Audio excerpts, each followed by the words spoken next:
Ayan, nandito tayo ngayon sa Bukawi. Titingin tayo ng pampulutan. Ayan o. So, bumili ng bibe o kaya pabo, manok, itik. Mga manok na panabong nandito na lahat. Aso na mga alagain. Kambing, baboy, meron dito. Pusa. Ayan. Mamaya, pakita ko sa inyo yung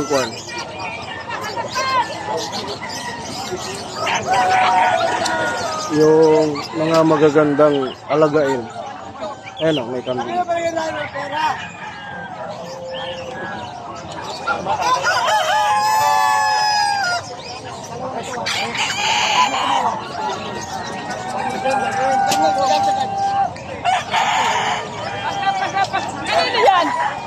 Saking boss, inuubos ko lang to.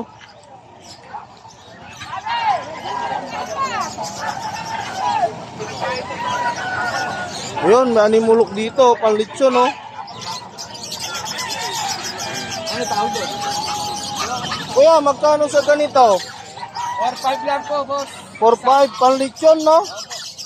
Ilang buwan na to? Ano? 4-5. Babae po, 300. Sa lalaki po, sa ginasa. Bibili tayo niyan sa sa 24. Ah?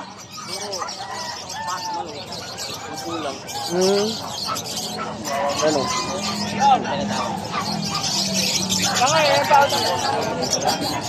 Build ka na po.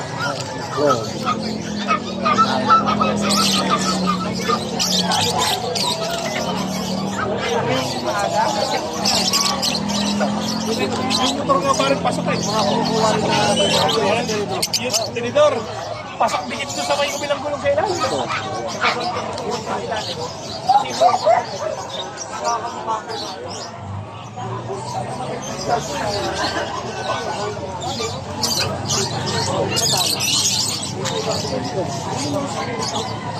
Boss, nasa magkano yung ganitong ganyo? Ito po, 25.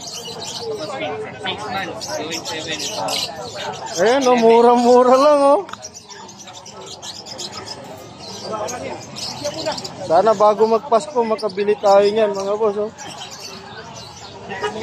6 months? Going 7 po. Ah, may vaccine na yan boss. Yes po. Kompleto na. Ganda. Tuwing Friday boss no? Pagka tuwing Friday, pwede kayo magtungo dito sa Bukawi. Ano yung tawag na dito sa Bukawi, pet market. pet market dito sa tapat ng bayan, palengke.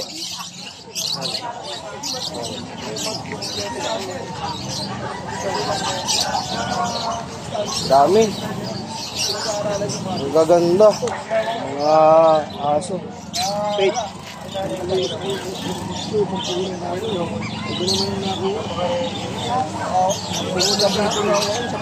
Mga mahihilig mag-alaga ng mga aso, pusa. Ayan, nandun naman yung yung mga pampulutan. Yan. Ito, kambing, bibi, pabo, mga manok na yung mga maganda to sa bahay. Mga manok na ganito.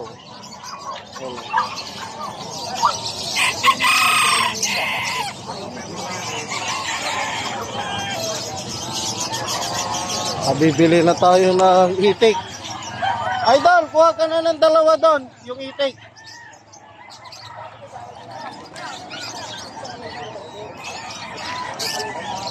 At tulayin pa will may suklik may managkahuwa.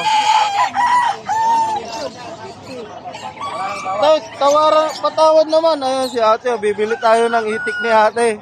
Hihingi tayo ng discount. Ato, 30, pabilihin nyo po kami ng dalawa. Napakabilis kausap ni ate. Mga gustong bumili ng alagain na aso. Ayan, oh. Mura-mura lang po yan dito sa Bukawi. Ayan. Kay Bibi.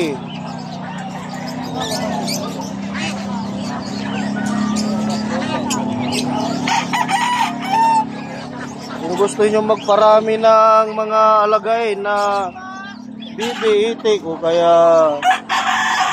kung anong hayop ang gusto nyong alagaan, magparami kayo sa farm nyo, punta lang kayo dito sa Bukawi. Ayun. Napakaraming namimili dito. Tuwing Friday po.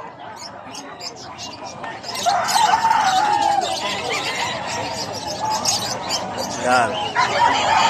Okay. Thank you po at uuwi na kami.